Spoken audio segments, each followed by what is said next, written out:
Giants held serve in that robust NFC East. They're tied for first place at 6-7 after outlasting the Dolphins 31-24 on Monday night. I'm Brian Clark at CineSport, talking about it with Howard Balzer of the Sports Exchange.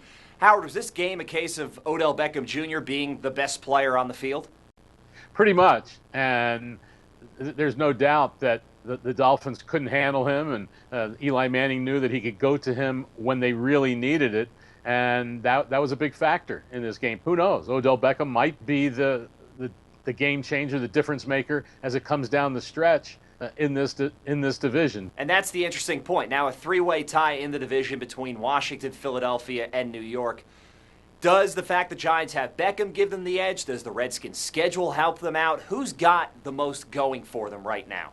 That's a real good question. And you look at Philadelphia, and they're not in a bad position either. And the thing with the Redskins, schedule seems to favor them, but they've got games on the road, and that's been a tough place for them this year. So I don't even know, quite honestly, if it's possible to say who truly has the edge, because I think all of these games that these teams have will be competitive, and who makes the big play at the right time is going to make the difference. And I'd be surprised if it doesn't come down to the final week. So that's what kind of makes it fun, coming down to that final week.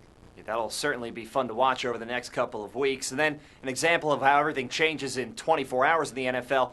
The AFC, now some big questions for the Broncos after Brock Osweiler struggled in that loss to Oakland, and the Bengals with Andy Dalton's broken thumb. How suspect now are these two teams?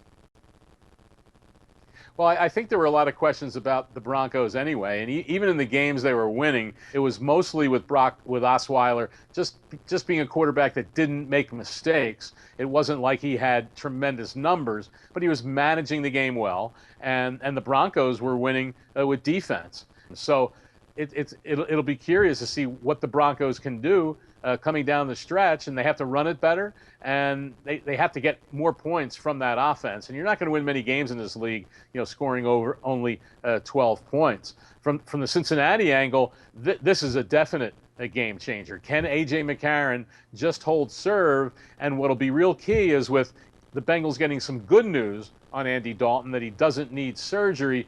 What could be tremendous here is if the Bengals can still somehow get a first-round bye, and that gives them an extra week of rest, where they can hope that Dalton will be back and be ready to play. Whole lot still on the line over the last couple of weeks. Howard Balzer of the Sports Exchange. Thanks, Howard.